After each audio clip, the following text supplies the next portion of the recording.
Hello the channel, welcome back everyone. Hope you're all doing well. Hope no one's been bored to death over that international break that we just had. Sorry for the sort of hiatus on the channel. Did put something out on Twitter etc. just to say I was going to take a wee break. If anyone's watched this sort of last video and Champ Super Rare D1, pretty disappointing reward for fourth place there. So a few things just sort of getting to me, just sort of building up, and when you're feeling like that, it's always good to have a wee sort of natural break. So what's been happening? Obviously, I've still been playing. Did pick up a not bad result, or a good result actually, not bad. Couple £100 in the international game week. So Gaio Perez coming through in the second game, which was really nice. So a wee bit of cash there. I've actually sold up a good number of super rare cards as well. Today's video is not really about that, but obviously you'll see from the last couple of chats with Sorare, Sorare Data, I've mentioned it on their podcast. Quinny's mentioned it to them as well, and it's definitely a hot topic at the moment. Not expecting free money every week or whatever, but on the classic side of things, some of the prizes that are handed out for the top places are a disgrace, to be honest. There's just, anyway, that's all I'm going to say on it. The other thing is, and obviously, just to be really balanced here, Sorare did give me back the essence, so we're back on the road in terms of the essence pool. It was over 60, which was sort of missing because of the way that it's set up. As far as I'm aware, they've also said that there will be a warning for that in future as well. I think that's fair. I mean, I had a chat with someone who was Gaza, some watched the channel, and he's quite near to 500, and obviously wanted to pick the top target for the Essence competition last week. And if he'd have hit that top target, he would have lost some of those Essence. I don't think users losing Essence is ever really what should happen. If you get to that point where you've hit the max, then it should automatically do the craft. It doesn't. You don't need to do the reveal, but you should do the craft, allocate that card in the background, and then you can reveal it whenever you want, and then the bar just starts again. Like that would be a simple solution. It doesn't always seem to have been programmed that way. Super rare wise, we did actually just do a pull, which was a bit out of rage, to be honest. I was just really quite pissed off. So we'll see what we're going to do from that point of view. The super rare side of things, the cards are even worse down the lower levels. I guess there's a lot of bad cards in limited and rare at lower levels as well. So we want to build it back up again. I think probably wait until at least the tier 3 plus level or whatever before we do the pull again. But same plan in limited and rare. And there's some nice boxes and everything coming this weekend. So because we never had a preview video for this weekend, we'll have a quick look at this. I really like this new page that Sorare have added in as well. Really, really quite good. It means that you're not having to go to external sites, etc., to track your rewards, etc. Firstly, it shows you all the different boxes that you're winning, which obviously I pick up quite a lot on a big weekend. So 67 teams picked up a lot of boxes. So that's great. It shows you all the stars of the boxes that you've won.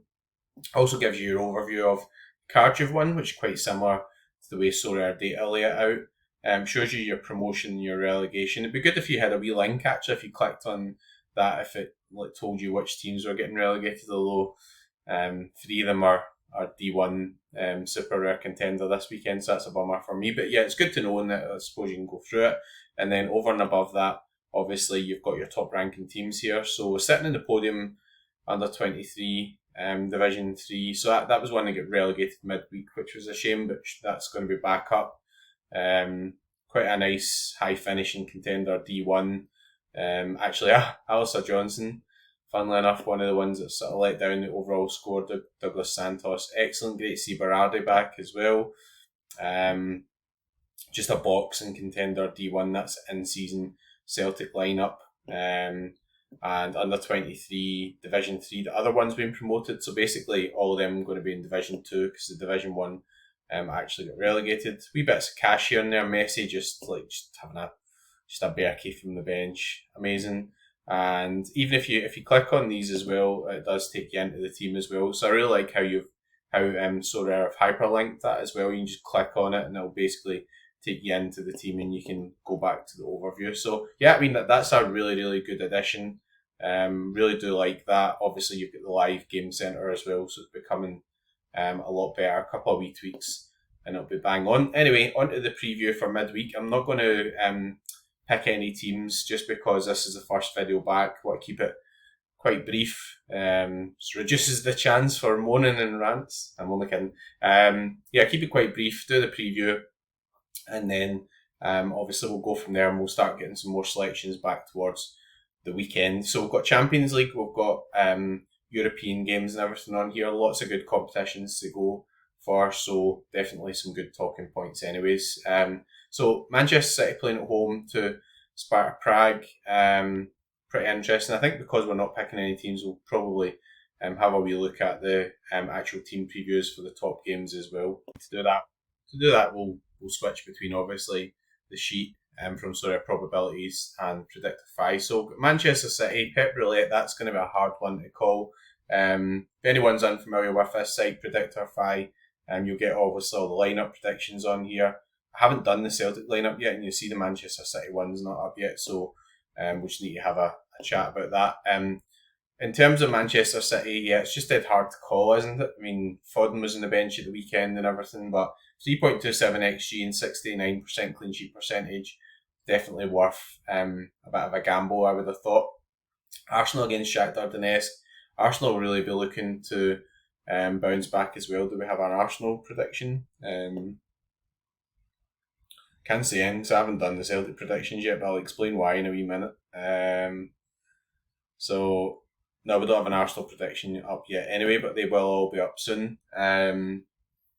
3.19 XG and 62% clean sheet percentage. Yeah, I mean, Arsenal losing at Bournemouth was a big surprise. I think they'll go as strong as possible. Saka was out. Hopefully he'll be back. That's probably one of the reasons why prediction is not up yet. Try and get as up-to-date news as possible.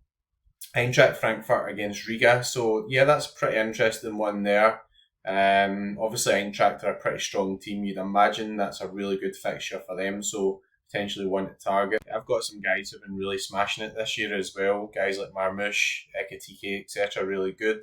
Girona against Bratislava, again, pretty interesting. Obviously, Bratislava have lost like 5 goals to Celtic and 4 to Man City even at home. So you'd imagine Girona will score a few goals there.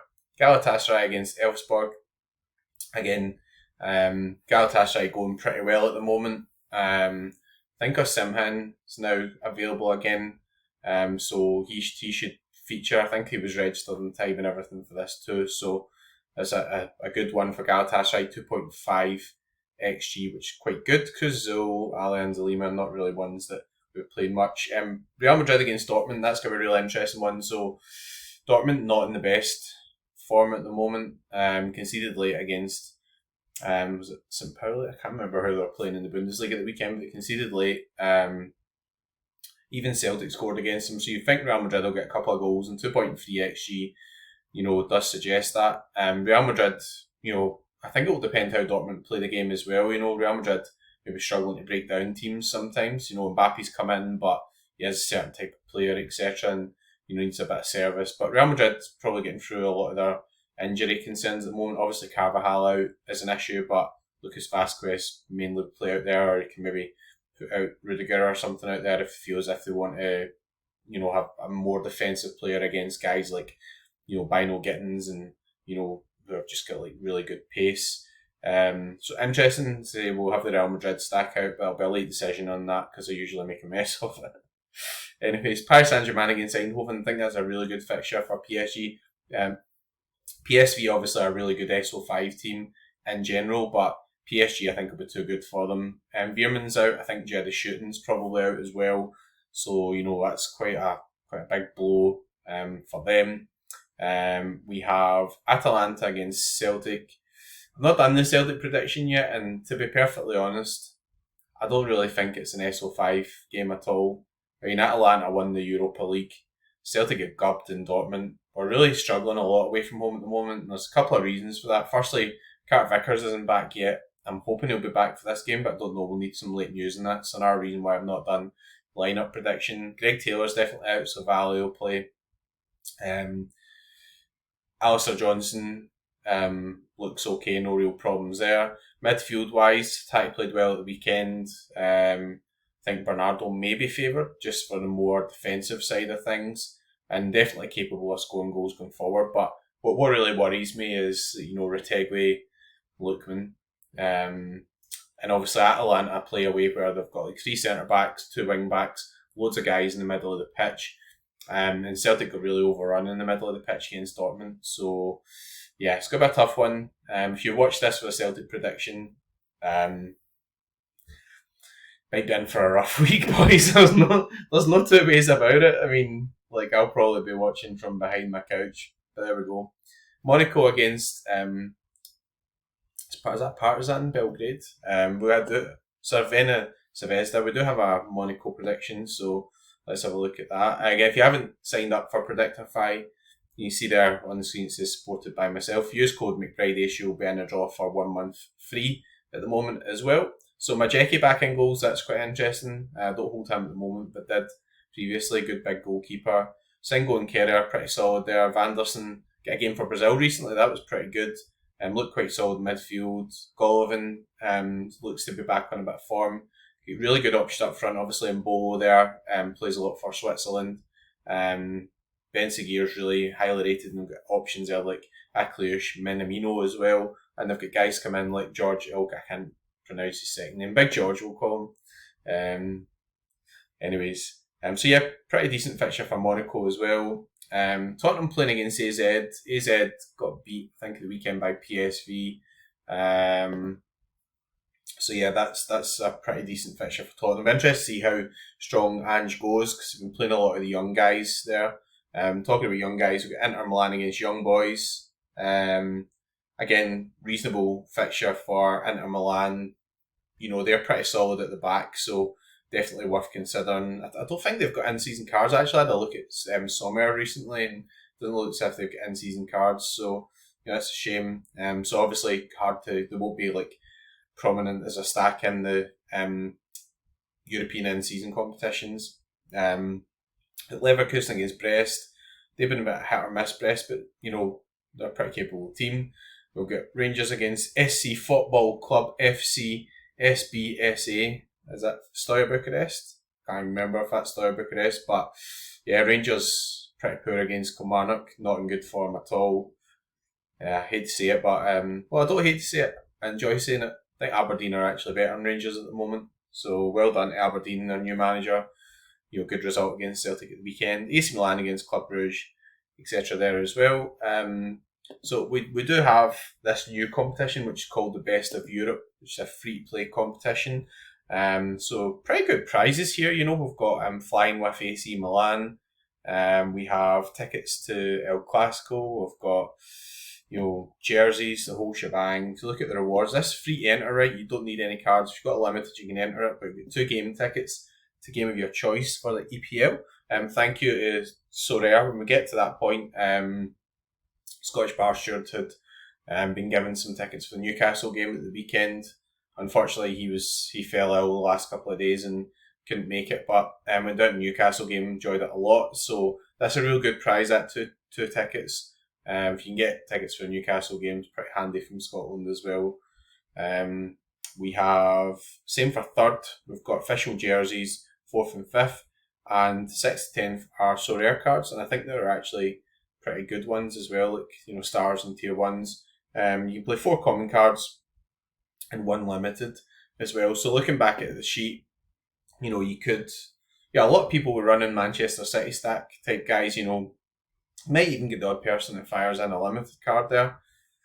Don't know why. I mean, most of the big stacks or whatever will have, competitions to play in. You could take more of a chance, and maybe go with sort of Eintracht Frankfurt. I'm just double checking. I'm pretty sure that, it's best of Europe, right? So I should be able to pick Eintracht players as well. See, I do have a few options in there too. Yeah, so he covers both competitions by the looks of it, so that's good. So it'll show you your limited cards first, and then you'll have the options of all of the common cards. So some really nice options in there. Big Mike Mannion's always a good option. He's just scores so well. And yeah, we've got the games like USG and everything in there as well. So pretty interesting. Lots and lots of good options there. But as I said, we've got to look at these sort of favourable fixtures. Clean sheet percentage wise, Man City and Arsenal pretty high clean sheet percentages there. Doesn't always equate to huge scores because, Raya and Ederson might not get a lot of AA. Girona, you fancy them to take a few goals off Slovan, so they might be a bit of an option in terms of running some sort of differentials there. Eintracht again, really good game. Real Madrid, probably not the best game, but might not be favoured in terms of a lot of selections. It wouldn't put you off picking some Paris Saint-Germain attackers as well. Obviously, Hakimi missed out the weekend, but probably just because of rotation ahead of big Champions League game there as well. Leverkusen, you never put off playing guys like Grimaldo, though he had a bit of a stinker for this weekend. I'd avoid the Rangers, to be honest. Not in good form at the moment. I think the sneaky one there is Benfica against Feyenoord. I think Benfica are really good at the moment, so they could definitely be one you could run for a differential. Obviously, I'll be using Trubin in the under 23s rather than in the free-to-play competition. So anyways, we've covered everything off there. Again, sorry for the slight delay in terms of videos. I know there's a few messages from people saying, they normally sort of rely on the preview and things, but it's always good to get a break, feel good about what you're doing with the game, just try and enjoy it. I don't regret any of the decisions I made, to be perfectly honest. I've actually banked a bit of money as well, which means that some of the money I put back in for the end season is now back out, and from that point of view, I think that's sensible as well. When you've had a few sales or you get a period where you get a few wins, it's always good to make sure you're not too overexposed as well. So anyways, we'll end on that note. If you're playing midweek, we will finish in customary fashion, and then we'll be back again with rewards video tomorrow night and a preview for the weekend. Good luck and go for it.